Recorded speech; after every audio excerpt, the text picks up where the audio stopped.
Nah, buku Michael Sells itu ya berusaha menyajikan bagaimana pembacaan Quran dan terutama mungkin buat kalangan Barat ya yang mungkin nggak paham ya bagaimana mendekati teks yang seperti Quran tersebut ya. Basically walaupun orang Kristen di Indonesia itu hidup di tengah komunitas Islam dan banyak teman-teman Muslim mungkin, tapi sih mungkin banyak orang Kristen juga nggak paham ya kalau baca baca Quran ya. Nanti mulai minggu depan Bapak Ibu akan baca bagian-bagian dari surah Mekah yang di bukunya Michael Sells juga ya, yang saya pilihkan beberapa surah. Surah Mekah pendek-pendek, terus ada komentarinya juga. Jadi Bapak Ibu bisa menikmati ya komentarinya bagaimana menafsirkan bagian ayat-ayat itu ya. Yang terutama menjadi kesulitan adalah mungkin persoalan bahasa ya. Itu di-highlight juga oleh Bu Diana dalam posting textingnya ya, bahwa umat Islam meyakini pemilihan bahasa Arab itu ya sebagai medium untuk pewahyuan itu spesial ya, karena bukan saja itu diberikan kepada bangsa Arab yang tadinya tidak berkitab, lalu dengan turunnya Quran itu jadi punya kitab juga ya, sama seperti people of the book yang lain yang sebelumnya begitu. Tetapi juga karena di dalam bahasa Arab ada bagian yang puitis yang bisa disajikan dan bisa menghadirkan makna-makna yang kalau diterjemahkan ke bahasa lain itu jadi kehilangan spektrum pemaknaannya itu ya. Nah, di dalam posting textingnya Bu Diana itu dia bilang ya itu kan bukannya terjadi di semua bahasa ya, bahkan juga bagaimana di dalam bahasa Arab yang pada umumnya sehari-hari yang tidak masuk ke Quran begitu ya. Jadi dengan kata lain pertanyaannya apa spesialnya begitu ya. Nah, kita lihat ya, Michael Sells itu menulis ya, mungkin menjawab sekelumit ya pertanyaan tersebut ya. Jadi memang Sells itu menggambarkan ya kebudayaan yang muncul ya di Jazirah Arab pada saat itu ya. Lalu memang ada semacam kebiasaan-kebiasaan suku Bedouin ya yang melantunkan kasidah ya, ode itu dalam bahasa Inggris ya, itu menjadi sesuatu yang biasanya dilakukan ya di dalam kebudayaan itu begitu ya. Lalu juga ada penyair-penyair ya dan pelihat-pelihat di dalam budaya Jazirah Arab ya. Ini seers ini istilahnya kahin. Kalau poets itu syairs ya di dunia Arab ya. Di telinga kita kadang-kadang bunyi dan kita paham ya langsung ya, karena bahasa Indonesia mewarisi banyak sekali ya kata serapan dari bahasa Arab juga begitu ya. Nah, jadi pertanyaannya Bu Diana, apa spesialnya ya? Nah, justru memang di dalam sejarah Muhammad ya, di awal-awal Muhammad itu bahkan dituduh sebagai kahin. Ya, sebagai seperti pelihat-pelihat itu tuh yang ada di tanah Arab juga ya. Tetapi itu justru juga dibantah oleh Quran ya. Dan di sini Sells itu mencatat ya satu pembedanya ya. Jadi ini dari surah 26 ya. Surah 26 itu bercerita tentang kisah Musa, kisah Nuh begitu ya. Dan Musa terutama berinteraksi dengan penyihir-penyihir Firaun. Ya, kisah itu jadi yang diangkat ya.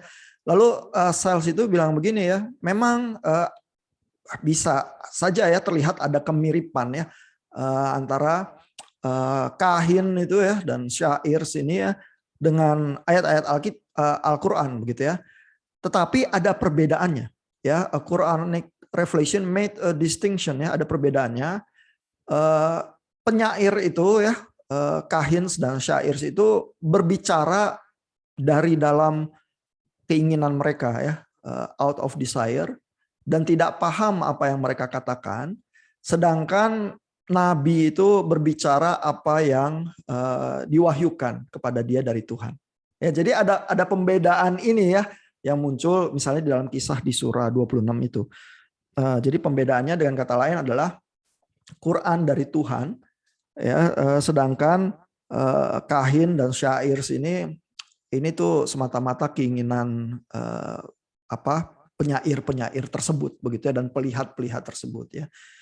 Jadi ini kembali ya, waktu saya baca postingannya Bu Diana itu ya, kembali ini ketegangannya adalah antara kitab suci ya dan budaya di sekitarnya.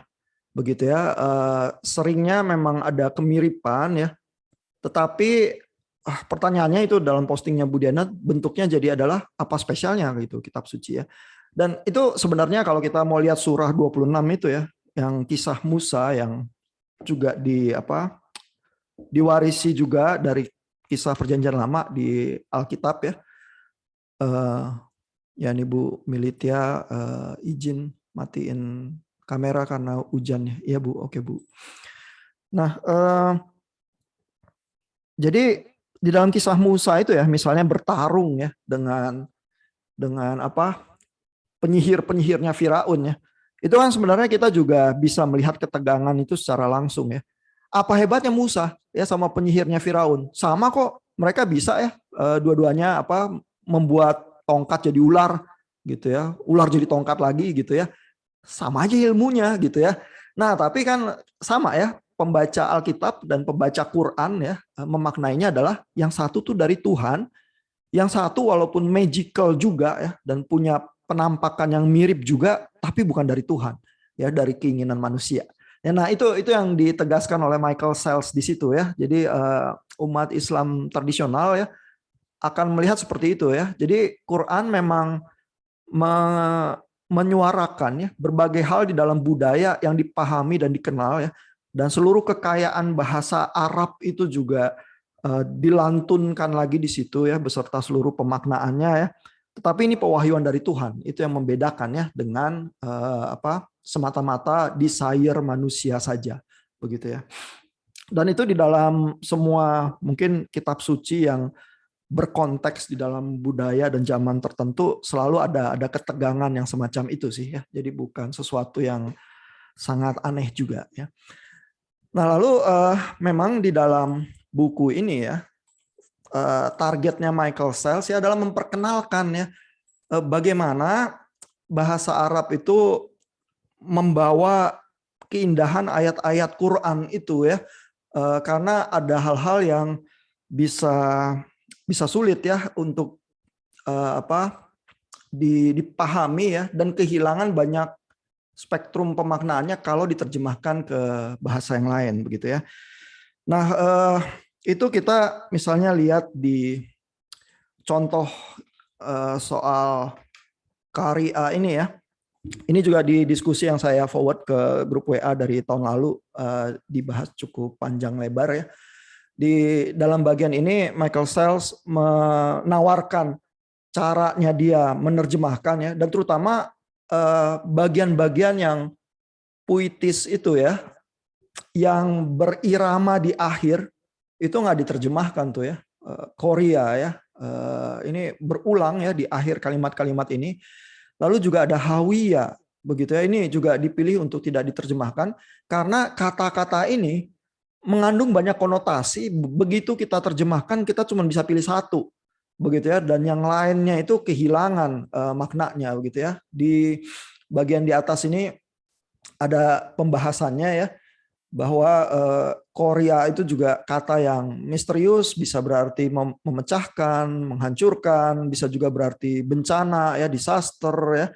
Lalu Hawiya itu spektrumnya juga sangat luas ya, bisa karena feminin ya, berurusan dengan ibu yang kehilangan anak sulungnya begitu ya, tapi bisa juga berurusan dengan hasrat, dengan jurang yang dalam ya, atau kejatuhan begitu ya. Nah, ini mau ditafsir seperti apa ya? Memang di dalam terjemahannya akhirnya kata Hawiya itu jadinya neraka ya diterjemahkannya ya. Ini kalau saya tunjukkan dari web Quran ya. Sebentar. Ini sekalian saya bunyikan ya supaya bisa kedengeran juga ya sound visionnya. Ini dari web Quran. Bagian atas ini Bismillahirrahmanirrahim. Ya. Lalu bagian bawah ini nih. Nah, kalau Qori'ahnya itu diterjemahkannya jadi kiamat. Ya, tapi sebenarnya itu tadi ya, spektrum pengertiannya kan luas ya. Dan sebenarnya mungkin kiamat itu enggak pingin dinyatakan dengan eksplisit ya, melainkan dengan berbagai gambaran itu yang muncul di dalam kata itu ya, Qori'ah ya. Coba kita bunyikan ya. Nah, itu ya. Terus kalimat keduanya. Nah, jadi ada pengulangan ya di akhir kalimatnya ya. Terus ini kalimat ketiga juga.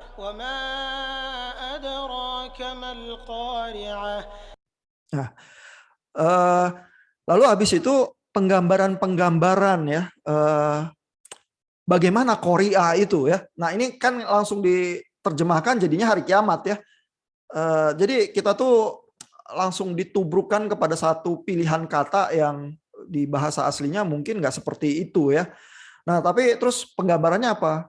Pada hari itu manusia seperti laron yang berterbangan ya. Pada Qori'ah itu ya. Dan gunung-gunung seperti bulu yang dihambur-hamburkan ya. Maka adapun orang yang berat timbangan, ini ada penjelasan timbangan apa, maksudnya timbangan kebaikannya ya, maka dia berada dalam kehidupan yang memuaskan gitu ya. Ini coba saya bunyiin ya.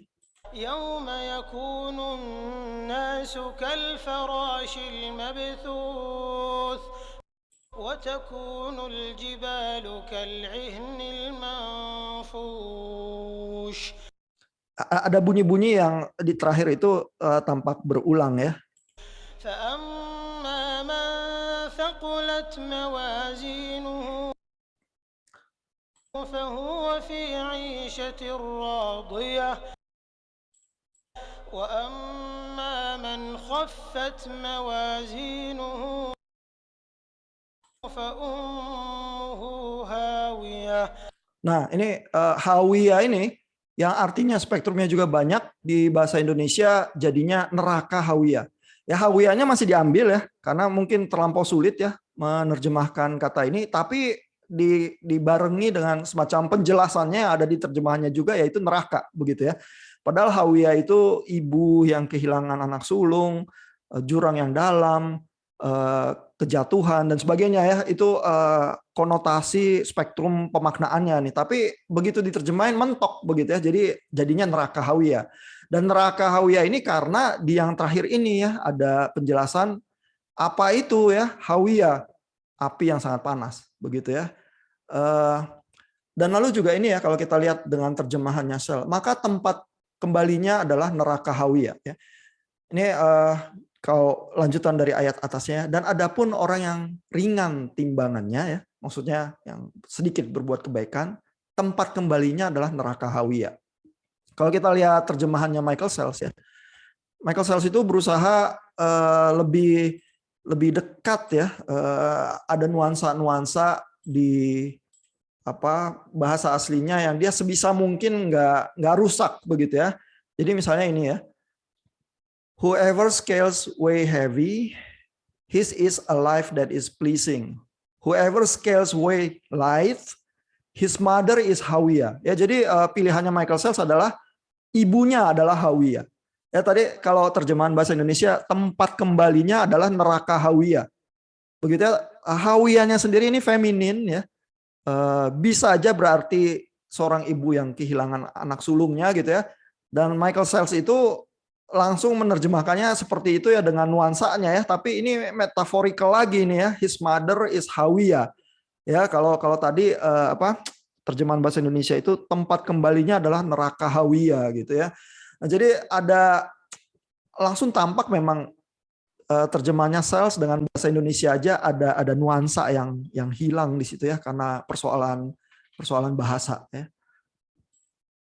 Nah, ini kayaknya saya tadi agak nggak stabil ya. Mudah-mudahan udah kembali lagi nih koneksi saya. Kita coba bunyiin 3 ayat terakhir ya.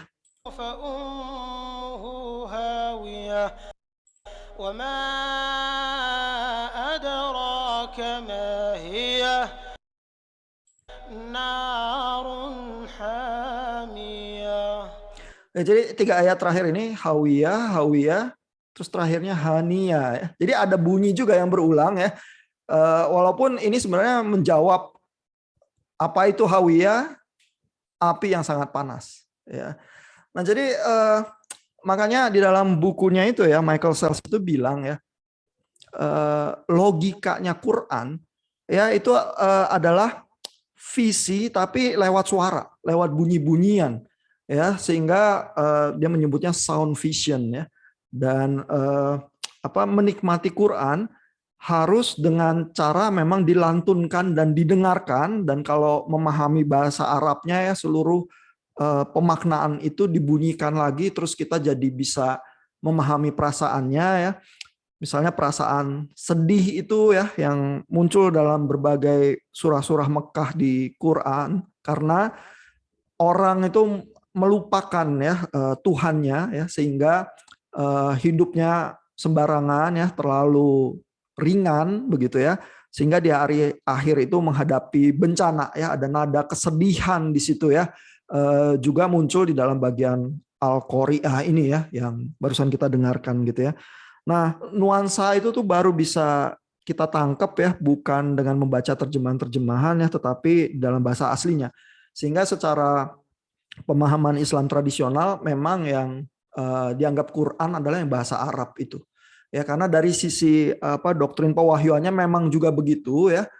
Lalu juga kalau yang dilafalkan dan menghasilkan pahala juga yang bahasa Arabnya ya, karena disitulah sebenarnya eh, apa firman Tuhan itu terjadinya ya di dalam seluruh kekayaannya begitu ya.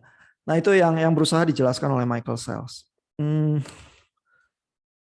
Sebenarnya ya di dalam semua bahasa ya, kembali ya, persoalan bahasa dan budaya itu sebenarnya cukup universal ya. Hanya pembedaannya seringnya adalah yang satu dimaknai memang pewahyuan ilahi, yang satu dari budaya dan hasil produk aktivitas manusia gitu ya.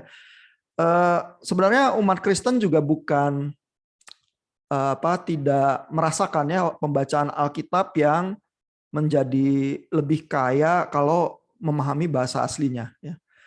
Misalnya di dalam buku Michael Sells itu ada pembahasan soal gender itu ya, yang dipertanyakan juga oleh Bu Diana dalam posting textingnya ya, kebetulan persoalan gender ya, bahwa di dalam bahasa Arab itu ada gendernya, dan kalau gender itu misalnya di dalam Al-Qari'ah itu juga perasaan gender itu juga yang digemakan ya di dalam ayat-ayat yang membawa perasaan dan pemaknaan tertentu. Nah, bahasa Yunani buat Alkitab juga ada gendernya ya. Bapak Ibu yang belajar bahasa Yunani tahu itu ya. Bahkan gendernya ada yang netral, maskulin, feminin ya, kayak bahasa Jerman dan bahasa Latin gitu ya. Bahasa Ibrani juga ada gendernya ya. Nah, sebenarnya persoalan peralihan bahasa membawa pergeseran atau makna teologis dirasakan juga kalau kita baca Alkitab ya. Bapak Ibu kalau disuruh nebak ya, atau mungkin Bapak Ibu tahu ya yang belajar bahasa Yunani, misalnya kata yang paling penting ya di dalam teologi Kristen ya. Apa kata paling penting dalam teologi Kristen menurut Bapak Ibu? Misalnya kalau orang reform, justification itu penting ya. Justification ya. Itu maskulin atau feminin? Kalau kita baca di Perjanjian Baru. Bapak Ibu nebaknya apa?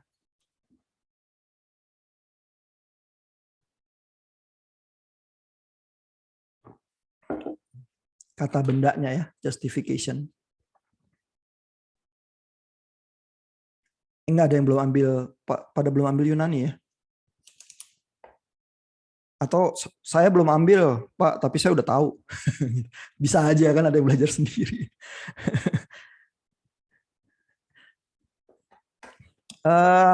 Di kayu sune ya, itu tuh feminin tuh.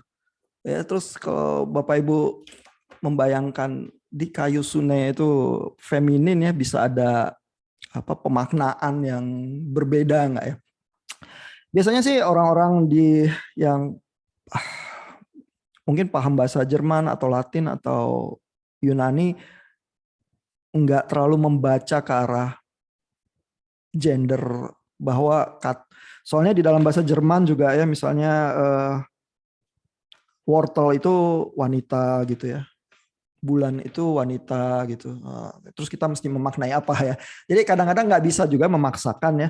Tapi mungkin kalau kita dengar orang-orang reform bicara justification by faith alone ya, kita mungkin dapat kesan justification itu maskulin ya. Tapi padahal di kayu sune itu feminin gitu ya. He di kayu sune ya. Dan mungkin kalau Bapak Ibu yang belajar bahasa Yunani tahu juga ya, bahwa di kayu sune itu diterjemahkan jadi justification cuma satu spektrum aja yang bisa ya. Pilihan yang lain di kayu sune itu sebenarnya juga adalah righteousness.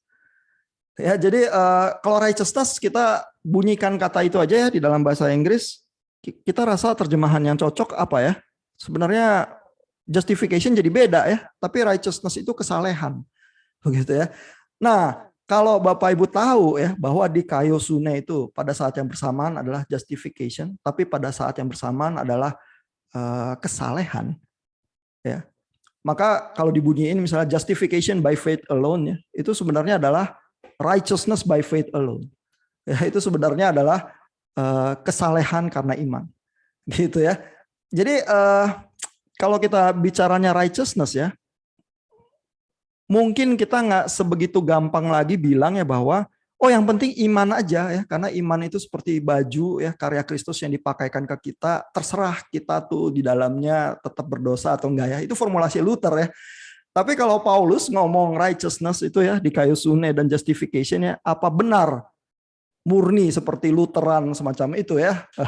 Nah itu bisa kita perdebatkan panjang lebar ya, karena waktu di bahasa Yunaninya dibunyikan ya, dua-duanya ada tuh di situ ya, dan orang Yahudi itu paham ya soal righteousness ya, soal kesalehan itu ya, bagaimana mengikut Tuhan yang saleh dengan melakukan Taurat dan lain sebagainya begitu ya. Nah tapi terus kesalehan by faith alone ya,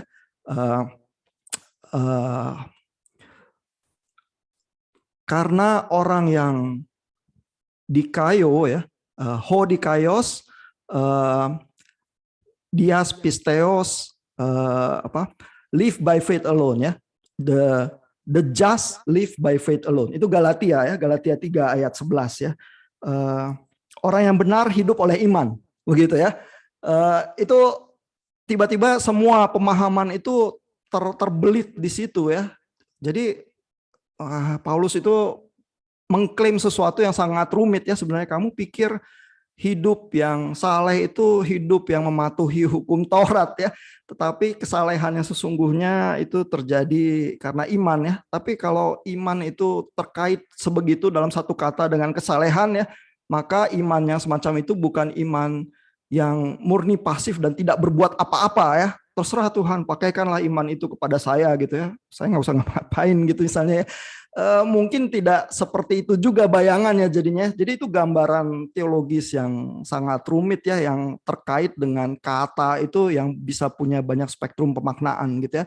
Yang kalau kita terjemahkan jadi hilang ya, karena di dalam setiap kalimat kita harus pilih nih. Ini kalau di kayu sunnah ini muncul di sini ya, kita pilihnya apa? Justification atau righteousness ya.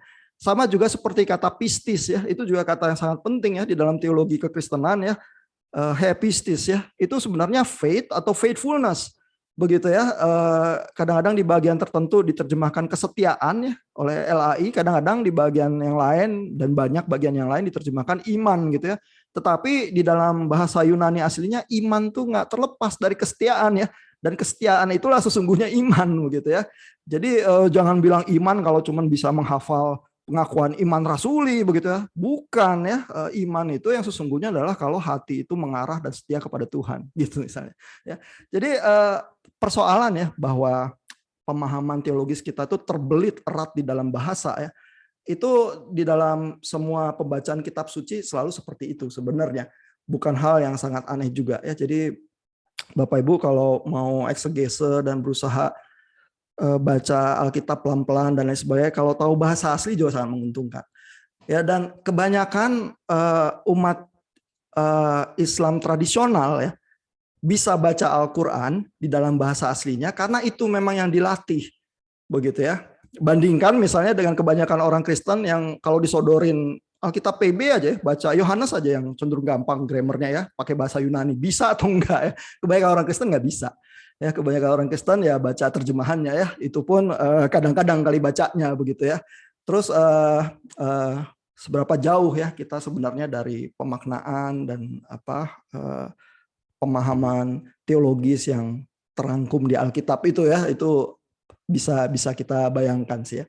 Dan di dalam buku ini ya Michael Sells berusaha ya menghadirkan lagi sih, terutama buat orang Amerika yang berbahasa Inggris, terus mungkin cuman itu aja taunya bahasa di dalam kehidupannya ya, terus juga punya stereotyping dan prejudis sangat besar ya terhadap orang Islam ya.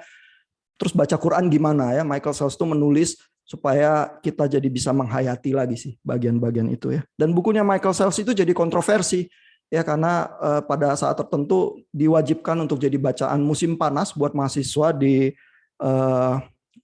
Universitas UNC ya, di Chapel Hill, University of North Carolina di Chapel Hill. Terus jadi kontroversi itu, masuk koran ya, dan dituduh macam-macam ya Michael Sells itu ya, karena mewajibkan itu jadi bacaan musim panas ya. Padahal mungkin itu hal yang baik ya, karena kalau kita bisa memahami agama yang lain, jangan-jangan kita terlatih bercermin ya, melihat kehidupan keimanan kita sendiri juga gitu ya. Nah mungkin sampai di situ dulu kali. Ada komentar atau pertanyaan?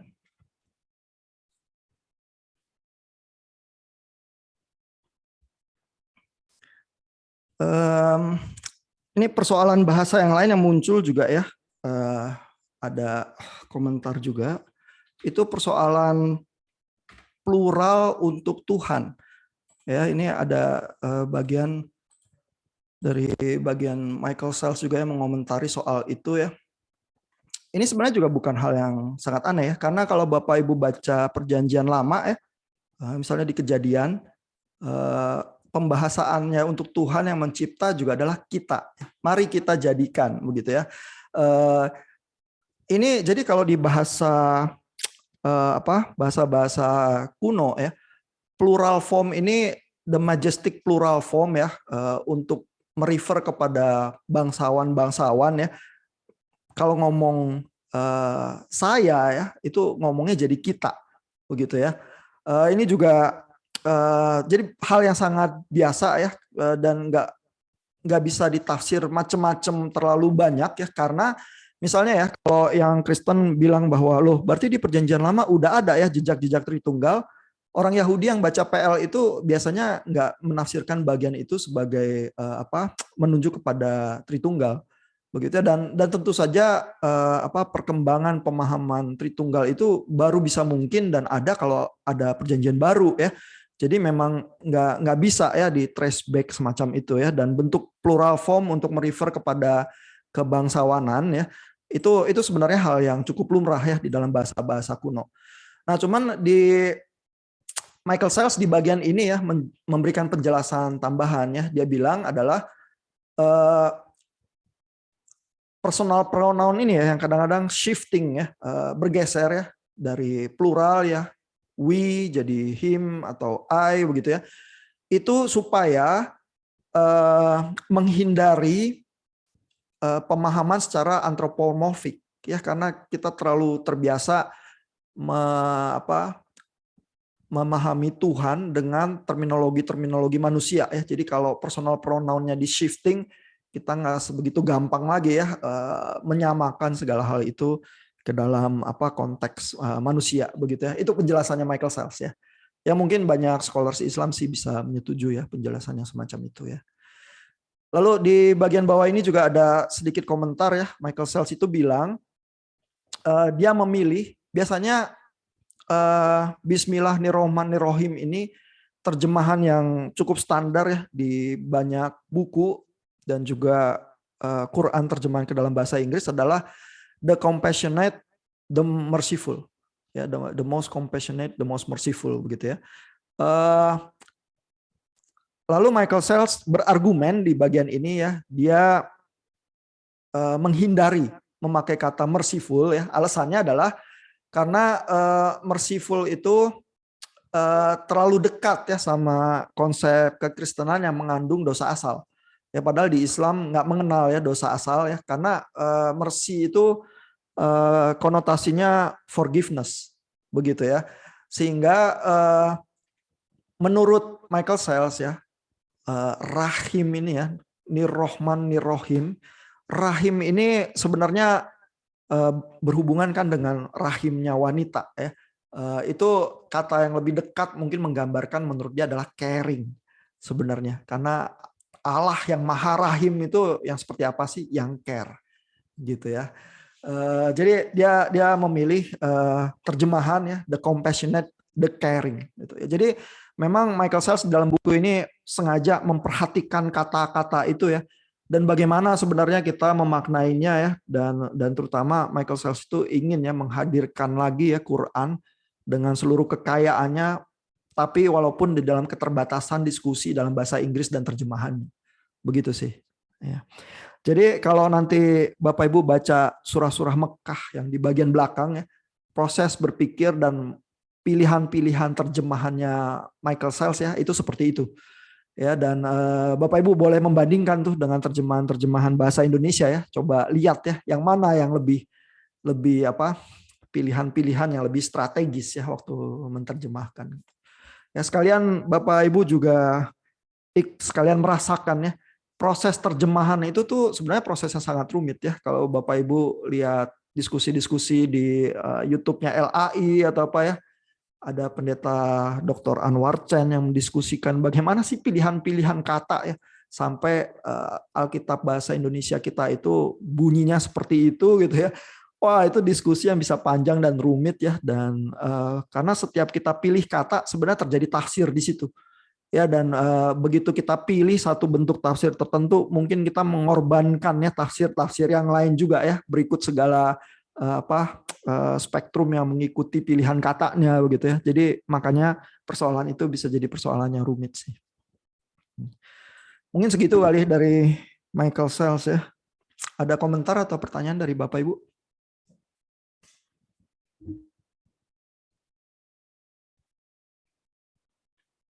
Ada masalah atau oke-oke aja sejauh ini?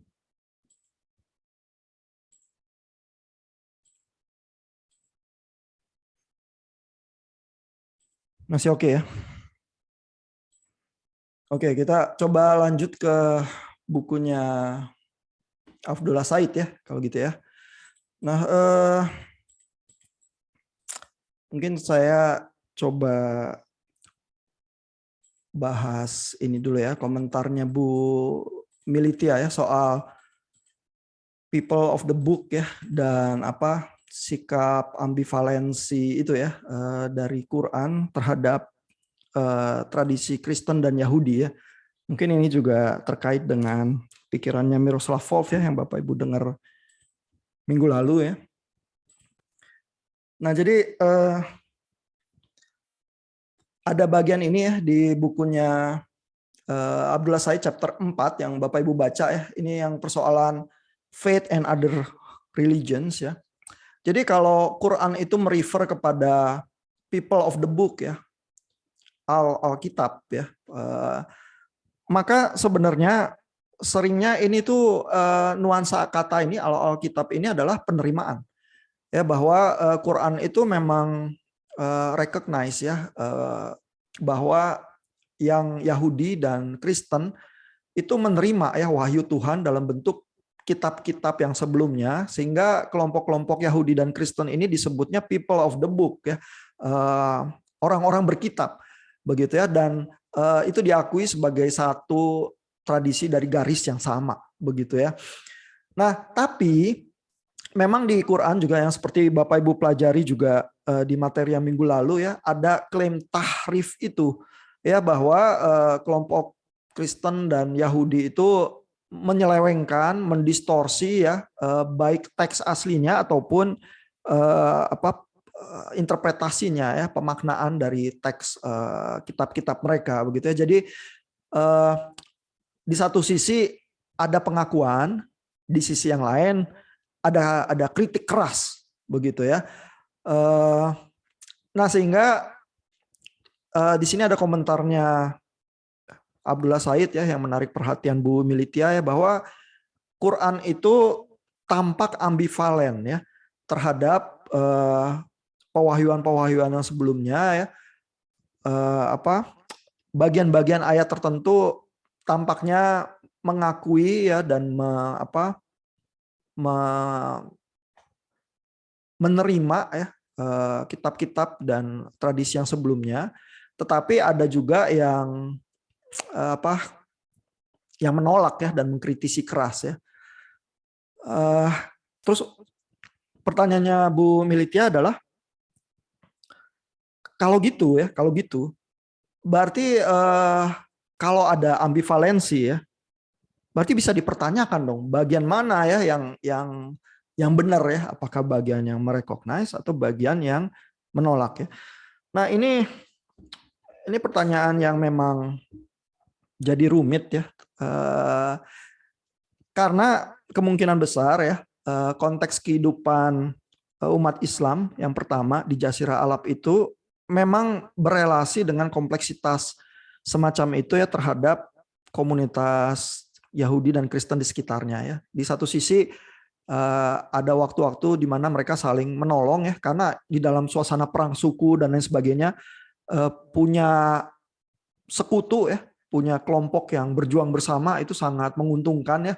Tapi kalau dihianati ya terus ditikam dari belakang juga bisa sangat mematikan gitu ya. Dan sama seperti Bapak Ibu kalau baca sejarah Israel dan Yehuda ya di kisah-kisah kerajaan itu ya, terus Yehuda dan Israel berusaha bikin perjanjian dengan kerajaan-kerajaan yang lain begitu ya.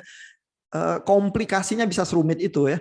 Dan hubungan yang rumit itu ya kepada kelompok Kristen dan Yahudi yang satu saling mendukung kepada kelompok Kristen dan Yahudi yang lain, terjadi perselisihan gitu ya, itu terekam juga ya di dalam berbagai ayat Quran itu ya, sehingga yang kita baca ada porsi-porsi seperti yang lebih tegang ya, tapi ada porsi-porsi juga yang seperti lebih menerima ya. Nah, usulannya Abdullah Said adalah, in order to understand these verses, we must read these passages in a highly nuanced way.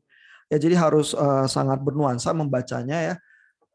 Jadi jangan paksa ayat tertentu secara literal, terus langsung ambil kesimpulan. Kalau gitu kita harus memusuhi, ya. Atau kalau gitu kita harus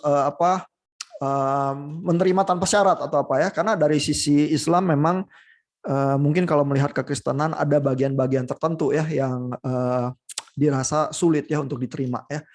Jadi usulannya Said adalah lihat konteksnya ya masing-masing begitu ya. Dan sebenarnya karena ada berbagai ayat dengan berbagai suara ini, jadi ada potensi-potensi ya. Makanya kuliah pertama perkenalan kita itu judulnya ketegangan dan tautan ya.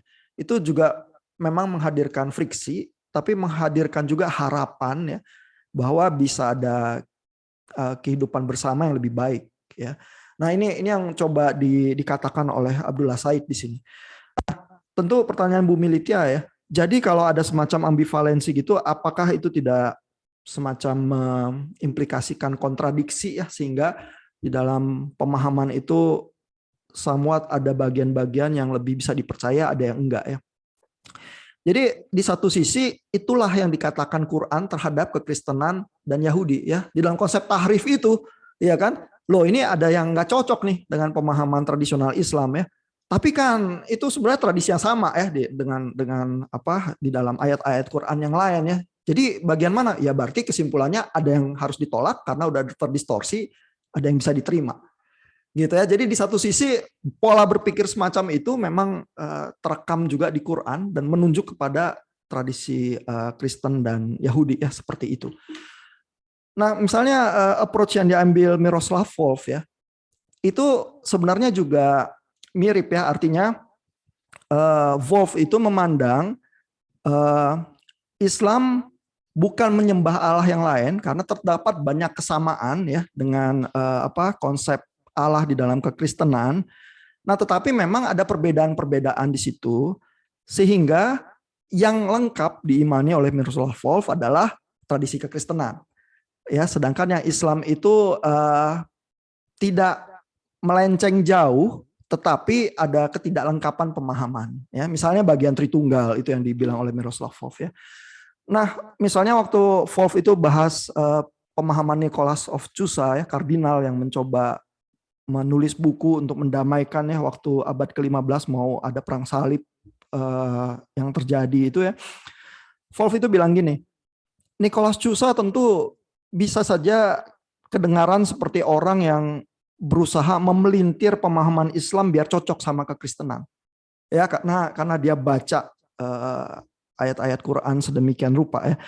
Tapi kata Volf ya, Nicholas Cusa juga bisa dilihat sebagai orang yang secara generous mengulurkan tangannya bahwa yang berbeda itu nggak sepenuhnya salah begitu. Ya, nah jadi dengan cara yang demikian Volf itu melihat ya bahwa bisa ada cara nih berelasi ya. Yang lain jangan cepet-cepet yang pandangannya berbeda kita klaim dia pasti salah, dia pasti dari setan gitu ya. Jangan gitu ya. Tetapi boleh aja ya melihat bahwa oh yang berbeda itu mungkin nggak lengkap ya, tapi mungkin juga nggak sangat bertentangan ya dari yang kita pahami ya, sehingga di situ itu kita bisa ngobrol gitu ya. Itu pendekatannya Volf tuh ya, dan mungkin dari sisi Quran dan pemahaman tradisional Islam terhadap kekristenan pendekatannya seperti itu juga sih ya. Ya, silakan kalau ada komentar atau pertanyaan.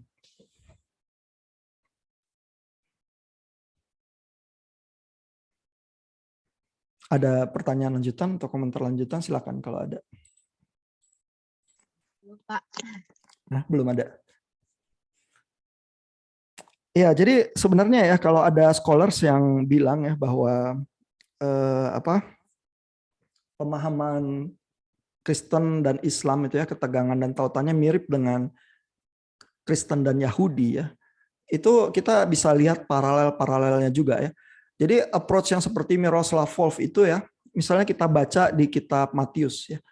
Waktu Matius itu berinteraksi ya dengan Farisi dan ahli Taurat ya. Misalnya diskusi yang muncul di khotbah di bukit itu kan ya. Engkau telah mendengar mata ganti mata, gigi ganti gigi ya. Tetapi sekarang kukatakan kepadamu gitu ya. Nah, itu banyak orang Kristen ya baca bagian-bagian itu ya, merasa bahwa khotbah di bukit itu menolak ya PL dan menolak tradisi-tradisi Yahudi. Tapi sebenarnya pembacaan semacam itu kurang tepat ya. Jadi justru sebenarnya yang dicatat oleh Matius itu ya, yang terjadi adalah PL itu dikonfirmasi sebenarnya di bagian itu. Ya, mata ganti mata dan gigi ganti gigi itu message-nya sebenarnya adalah keadilan. Ya kan? Artinya jangan minta yang lebih dong gitu ya.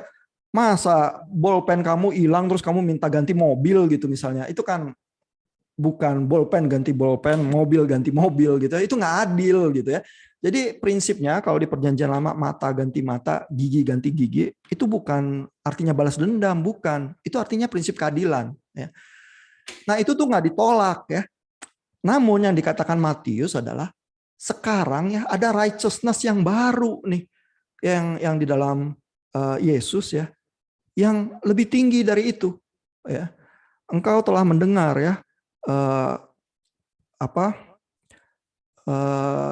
kasihilah sesamamu, tetapi bencilah musuhmu, begitu ya. Tetapi sekarang kukatakan kepadamu, kasihilah musuhmu, gitu ya misalnya ya. Terus kalau tadi mata ganti mata, gigi ganti gigi, tapi sekarang kukatakan kepadamu ya, kalau kamu dipukul ya pipi kananmu, kasih pipi kirimu juga, gitu ya misalnya. Nah itu kan standar righteousness yang sangat aneh, tapi lebih tinggi ya daripada yang dipahami sebelumnya. Tapi yang sebelumnya nggak ditolak gitu ya. Jadi ada penerimaan ya. Tetapi ada usulan ya. Ini ada sesuatu yang mungkin righteousness-nya, kesalehannya kamu nggak pahami nih, ahli Farisi dan ahli Taurat begitu ya. Coba lihat dulu ya ajaran seperti apa yang diajarkan oleh Yesus begitu ya. Nah, jadi approach yang semacam itu sebenarnya kalau kita bacanya ini ya lebih tepat ya, mungkin tidak sekonfrontatif yang kita pikir. begitu. Tapi kita seringnya bacanya langsung bahwa yang perjanjian lama itu ditolak ya, tapi sebenarnya enggak, justru dikonfirmasi sebenarnya. Nah, cuman abis itu diusulkan sesuatu yang ini sebenarnya lebih tinggi nih, coba kamu pertimbangkan gitu ya. Nah, approach yang semacam itu tuh lebih peaceful ya. Eh, Makanya mungkin kita Matius juga jadi cukup ini ya, influensial di kalangan Yahudi juga ya, karena berbicara dalam bahasa-bahasa yang dipahami oleh ahli Farisi dan ahli Taurat juga begitu ya sebenarnya begitu ya. Sehingga approach semacam itu ya, menghadapi dan berelasi dengan kelompok yang berbeda itu mungkin bisa ya. Jadi nggak semata-mata menolak yang lain, coba dulu kita pahami ya, dan ada bagian-bagian yang bisa kita terima ya. Tetapi terus kalau ada perbedaan ya kita bicarakan ya. Terus bagian mana dari perbedaan itu yang mungkin menggambarkan dunia dan menggambarkan hidup itu lebih dekat ya. Terus bisakah kita embrace ya, kita hayati juga atau tidak begitu. Ya, mungkin itu kali ya yang membuka peluang-peluang untuk relasi ya, daripada cuman sekedar kamu pokoknya salah, kamu dari setan gitu. Itu udah langsung habis, udah nggak bisa ngobrol apa-apa lagi soalnya kalau udah gitu. Ya, ya ada komentar, pertanyaan? Enggak sih Pak, saya mungkin mungkin menanggapi yang Wolf ya. Maksudnya metodenya dia sih menarik ya. Maksudnya membuat kita tuh seolah-olah bisa meyakinkan kita untuk agree dengan metode dia, meyakinkan bahwa satu Allah itu loh. Tapi dalam konteks Islam dan Kristen. Tapi saya rasa tuh itu nggak tahu ya. Ini sangat subjektif dan merasa seperti mungkin itu bisa dipakai untuk meyakinkan orang di dalam satu agama. Misalnya di dalam kekristenan aja sendiri gitu. Orang dengan perspektif Allah yang berbeda-beda atau menginterpretasikan Allah dengan cara yang berbeda. Mungkin karena perbedaan zaman, misalnya zaman Agustinus mengenal Allah seperti apa, dan kalau misalnya di zaman Bapak Abraham mengenal Allah seperti apa. Jadi metode itu menurut saya tuh cocok di dalam kekristenan sendiri gitu. Tapi bukan untuk mengaplikasikan metode itu dalam perbedaan agama seperti Islam dan Kristen gitu. Somehow saya tuh lebih merasa seperti itu sih. Jadi bukan dengan nggak ada argumentasi yang gimana sih, tapi ngerasa kayaknya kalau untuk perbandingan agama tuh kayaknya lebih cocok di dalam agama sendiri, dalam pengenalan orang terhadap doktrin, pemahaman orang terhadap doktrin tertentu atau pengenalan akan Allah. Itu sih kalau saya. Itu ya, cuma tanggapan personal ya Pak ya. Jadi Wolf memang mengakui juga di bukunya ya, dia menulis itu sebagai orang Kristen untuk orang Kristen. Bukan, iya, dia kalau baca introduction-nya dia secara jelas eksplisit buat disclaimer itu ya. Makanya dia juga effortnya menerangkan ya sebenarnya Tritunggal itu seperti apa, karena mungkin banyak orang Kristen juga yang nggak paham ya. Jadi baca itu chapter-chapter tertentu dari bukunya Wolf itu menolong orang Kristen juga ya memahami apa yang menjadi imannya dia sendiri ya. Tapi di dalam menulis buku itu dia juga berinteraksi ya dengan pemikiran-pemikiran Al-Ghazali, dengan tafsir-tafsir Quran ya. Tapi dia eksplisit bilang dia nggak berniat mengajari orang Islam. Ya, tentu orang Islam welcome ya untuk membaca halaman-halaman bukunya, berkomentar setuju atau tidak setuju ya, tapi terutama dia menulis oleh orang Kristen untuk orang Kristen. Nah, seberapa efektif ya approach-nya dia memang bisa diperdebatkan, karena di kalangan Kristen sendiri kalau buku itu muncul terus nama dia disebut ya Wolf ya, seringkali muncul dengan nada yang cukup negatif ya. Kok bisa ya orang Kristen itu mengklaim ya semacam itu ya, bahwa Allah orang Kristen yang disembah orang Kristen dan orang Islam itu sama begitu ya. Sama juga kayak itu ya, kuliah Van Liere itu yang profesor di Calvin Theological Seminary itu yang di Chuck Noor Society, langsung mungkin tidak didengarkan dulu argumennya, langsung diklaim kok bisa ya teolog Calvinis mengklaim yang semacam itu gitu ya. Nah, jadi mungkin sih bahkan di telinga orang Kristen ya, argumen Wolf itu juga terdengar sangat kontroversial ya. Jadi kalau Bu Mili bilang mungkin orang Kristen bisa setuju ya, tapi banyak kalangan juga yang telinganya jadi panas ya. Padahal belum pernah baca bukunya juga, belum pernah juga mencerna argumennya.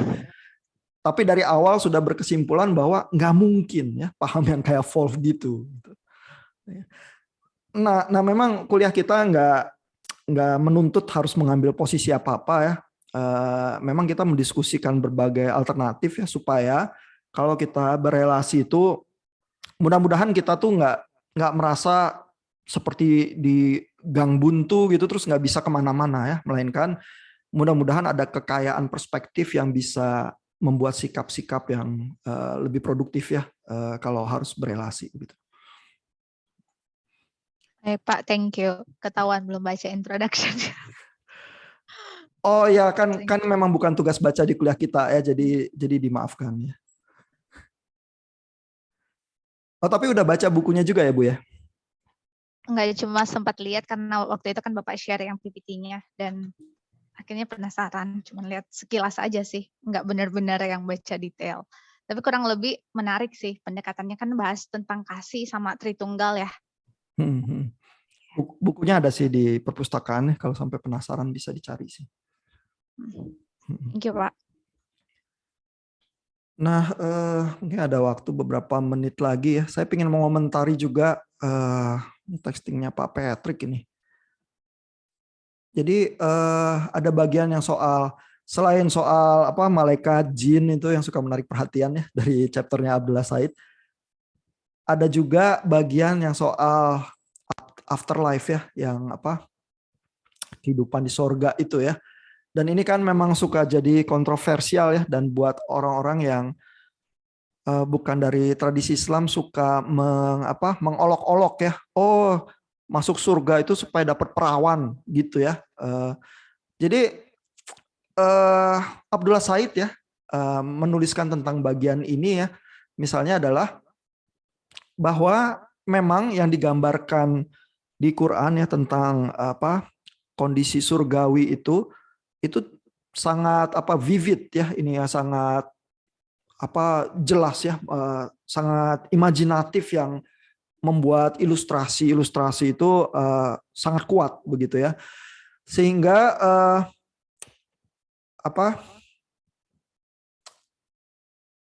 memang dipakai bahasa yang demikian, tetapi banyak orang Muslim yang memahami itu secara metafora begitu ya.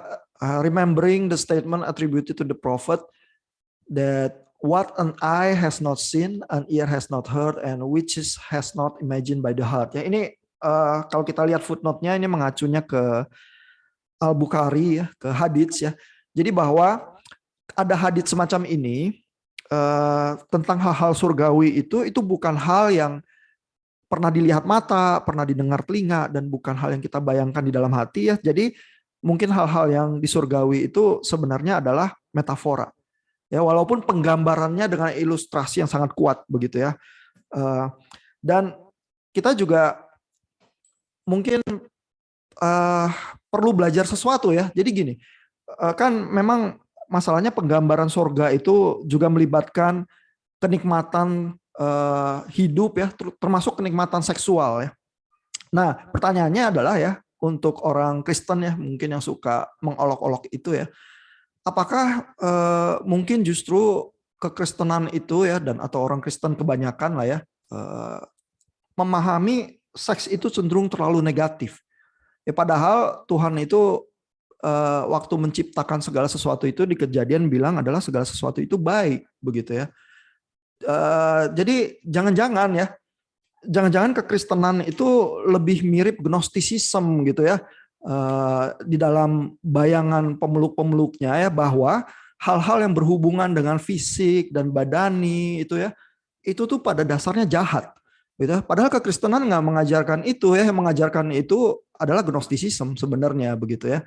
Tapi entah kenapa ya, mungkin dalam tradisi atau komunitas tertentu kita terbiasa memaknai seks itu sebagai ansih pada dirinya sendiri itu jahat gitu ya. Sehingga kita nggak punya ya bayangan bagaimana kenikmatan seksual itu yang baik begitu. Tapi kalau kita baca yang biasa dituduh suka menyebabkan orang Kristen itu berpandangan negatif terhadap seks itu Paulus ya. Tapi coba Bapak Ibu yang lagi ikut studi PB2A ya, Ibu Lisda bilang kalau nggak salah komentarnya Tarisa ya.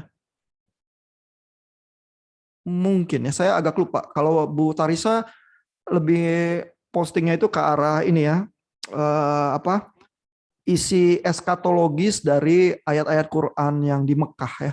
Nah itu tepat tuh ya, bahwa seperti Al-Qari'ah itu kan nuansanya sangat eskatologis ya, hari akhir nanti ya, manusia kalau ditimbang perbuatan baiknya kurang, itu adalah hawiyah begitu ya, kalau perbuatan baiknya cukup, itu adalah kebahagiaan gitu ya. Nah, tapi gambaran apa surgawi yang apa termasuk kenikmatan-kenikmatan fisik ya, harusnya juga bukan hal yang langsung harus orang Kristen itu jadi antipati ya. Jadi kalau orang Kristen itu terlalu antipati ya, maka jadi harus ada pertanyaan ya, apakah secara instinktif ya di dalam pemikiran orang Kristen itu hal-hal yang sifatnya fisik itu jadi semata-mata negatif ya, terutama hal-hal seksual begitu ya. Sehingga mungkin kalau pengertian hal-hal fisik itu jadi negatif begitu saja dengan terlalu cepat ya, jangan-jangan pemahaman Kristiani itu yang perlu dikoreksi itu. Karena sebenarnya kekristenan juga bukan gnostisisme sih ya, dan Paulus juga kalau dibaca baik-baik ya di 1 Korintus 7 terutama ya, itu justru sebenarnya sangat positif ya terhadap seks gitu. Tapi ya tentu yang membaca Paulus bisa menyalahpahami dengan apa sering terjadi juga begitu ya. Nah, tapi jadi bagian-bagian itu ya, pertama jawaban Abdullah Said adalah bisa jadi itu metafora ya, karena ada hadits yang bilang bahwa ya hal-hal surgawi itu bukan hal yang kita pernah dilihat manusia atau didengar manusia atau ada dalam hati manusia ya. Tetapi sebenarnya kalaupun mau ditafsir literal, kenikmatan-kenikmatan fisik termasuk hal-hal seksual itu nggak mesti langsung negatif sih. Bahkan kekristenan juga nggak melihat seperti itu gitu. Ya. Mungkin itu siapa tahu bisa menjawab ya beberapa pertanyaan yang mengganjal. Ada komentar? Pertanyaan? Oh mungkin ya ada ya bagian dari postingnya Bu Tarisa yang di bagian bawah itu karena menyangkut eskatologis juga ya, bahwa adalah untuk apa memuaskan apa kebutuhan atau keinginan fisik ya, itu yang ditulis ya. Ya ada komentar atau pertanyaan di bagian yang itu? Pak, sebenarnya saya kepikiran sesuatu sih, tapi bukan tentang yang barusan Bapak bahas, tapi masih sama afterlife juga. Yang tentang afterlife itu kan yang menarik perhatian saya kemarin itu, yang dia mengakui kebenaran agama-agama lain juga gitu. Jadi dan itu yang dia pakai label apa? Kata Said itu Islam tuh nggak eksklusif lah gitu, nggak mengakui eksklusivitas agama gitu. Kalau saya nggak salah tangkap ya dari tulisan Said.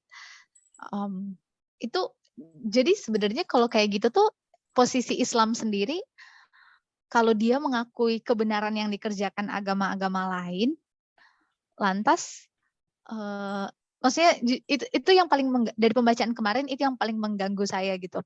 Jadi kalau Islam sendiri pada akhirnya di kehidupan setelah kehidupan itu, kehidupan dunia saat ini dia mengakui kebenaran kebaikan-kebaikan yang dikerjakan orang lain dan dia nggak memberikan diri dia sebagai agama yang eksklusif, ya what for gitu agamanya gitu. Itu sih yang agak mengganggu. Sebenarnya posisi Islam tuh mereka melihat signifikansi agama mereka tuh seperti apa? Apakah cuman karena ajarannya yang baik dan ya kalaupun begitu berarti it's okay kalau semua orang memiliki agama yang lain, nggak harus Islam gitu. Yang penting pada akhirnya mereka melakukan kebenaran, melakukan kebaikan yang toh pada akhirnya dibilang di situ kayaknya nggak akan grief gitu setelah kehidupan afterlife gitu. Karena diperhitungkan amal baiknya gitu-gitu. Itu penasaran sih jadinya. Ya ini bagian yang ini nih ya, yang dikutip oleh Bu Militia tadi barusan ya. Ini juga ayat Quran ya, bahwa orang Yahudi, orang Sabian, orang Kristen yang juga percaya percaya Tuhan dan hari akhir dan hidupnya baik ya. There is no fear, they will not grieve ya. Similarly, ini kesimpulannya Said ya, the Quran censors religious exclusionism ya. Jadi kata yang dipakai itu bukan eksklusivitas ya, tapi exclusionism. Exclusionism itu jadi paham ya bahwa yang apa yang benar harus secara ketat itu adalah satu agama tertentu saja ya. Nah, jadi memang di bagian yang ini ya, mungkin yang dilakukan oleh Abdullah Said itu mirip ya dengan yang coba dilakukan oleh Miroslav Volf ya, mengulurkan tangan dari sisi pembacaan Quran yang untuk membangun jembatan kepada kekristenan ya, bahwa ada ayat seperti ini loh di dalam Quran juga ya, jangan lupa ya. Jadi jangan terlalu cepat jatuh kepada eksklusionisme begitu ya. Nah, pertanyaannya apakah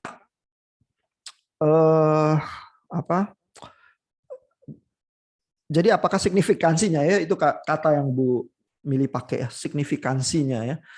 Nah, saya pernah forward juga tulisan Munim Siri ya ke grup WA yang itu dia scholars Indonesia itu, tapi lulusan University of Chicago, ngajarnya di Amerika sekarang, Notre Dame ya ngajarnya, dan dia di dalam tulisan itu di GeoTimes dia mengklaim juga hal yang diklaim oleh Miroslav Volf ya, bahwa Allahnya umat Kristen sama umat Islam sama ya.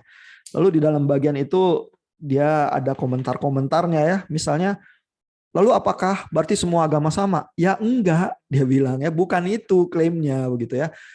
Lalu apakah kalau saya bilang istri saya cantik, maka wanita lain yang istri orang lain gak cantik? Ya enggak juga gitu ya. Tapi apakah saya harus menikahi wanita lain kalau dia cantik begitu? Ya enggak juga gitu ya. Nah, jadi eksklusionisme itu lebih seperti fundamentalisme yang blind faith ya, yang pokoknya saya aja yang benar, yang lain semua salah gitu ya. Nah, itu yang ditolak ya. Dan Abdullah Said itu memakai ayat Al-Qur'an itu untuk menjadi landasannya bahwa Islam sebenarnya menolak eksklusionisme juga ya. Apakah pendapat Abdullah Said ini banyak diterima Muslim scholars ya? Ya, Abdullah Said termasuk yang banyak dibaca sih, dan dia profesor di Australia, ngajar di sana ya. Tetapi apakah misalnya umat Muslim tradisional yang kita jumpai di jalan ya memahami dan memikirkan sampai di level itu? Ya mungkin sama juga ya dengan menanyakan kalau orang Kristen yang kita jumpai di pekarangan gereja terus kita tanya gitu ya soal pemahaman doktrin Kristen sampai sejauh apa ya, yang mungkin bermacam-macam ya yang kita jumpai itu ya, nggak bisa pukul rata sih. Tapi paling tidak dari dalam pembacaan Quran sendiri bisa ya ada tradisi-tradisi yang mengulurkan tangan, membuka pintu lebih luas ya, dan menolak eksklusionisme. Ya, mudah-mudahan menjawab sih ya pertanyaannya. Ya Pak, sorry, internet saya jadi kurang baik lagi. Iya sih, mungkin karena udah dilurusin ya, jadi eksklusionisme itu sebenarnya Abdullah Said mention itu lebih untuk melindungi Islamnya sendiri sih, justru kalau begitu saya nangkapnya melindungi interpretasi Islam yang fanatik dan sebagainya gitu. Jadi justru meng-highlight bagian itu dan bukan eksklusivitas ya. Thank you Pak. Dan ya sesungguhnya juga sebenarnya kalau kekristenan jadi terlampau fundamentalis ya, tampaknya juga nggak menguntungkan ya. Karena apa iya ya kekristenan itu begitu juga ya, blind faith, ada di pojok, merasa benar sendiri semua ya. Bukankah justru gerakan ilahi itu, inkarnasi menjadi manusia itu mengulurkan tangan ya kepada kemanusiaan, karena ada sentuhan ilahi itulah maka bisa ada ya harapan keselamatan ya, karena nggak ada jalan lain begitu kan. Itu kan iman Kristiani ya. Terus kalau orang Kristennya cuman eksklusionisme, fundamentalis gitu aja gitu, kok jadi begitu ya, apa Yesus sia-sia ya berinkarnasi begitu ya dan menyentuh kemanusiaan gitu. Nah, jadi sebenarnya sih mungkin semangat itu juga kalau orang Islam menunjukkan ya hal yang harus dipelajari juga sih oleh umat Kristen juga gitu.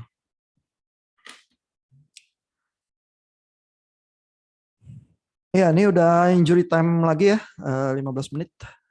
Mungkin pelan-pelan harus kita akhiri ya. Ada pertanyaan lagi atau komentar lagi? Silakan kalau masih ada, mungkin terakhir.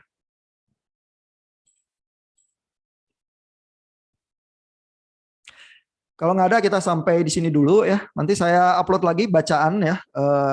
Bacaannya mungkin masih sama ya dari Abdullah Said sama apa dari Michael Sells, cuman bagian-bagian yang berbeda ya buat minggu depan. Jadi tinggal lihat di silabus ya bagian mana yang harus dibaca ya. Surah-surah Mekah tertentu aja yang saya pilihkan ya, yang ciri khas dan sangat sering dibaca ya. Terus Bapak Ibu bisa lihat tafsirnya. Terus chapter Abdullah Said juga yang tertentu aja yang Bapak Ibu mesti baca. Terus silakan lakukan texting. Nanti minggu depan kita main dialog lagi ya seperti biasa di G-Class ya.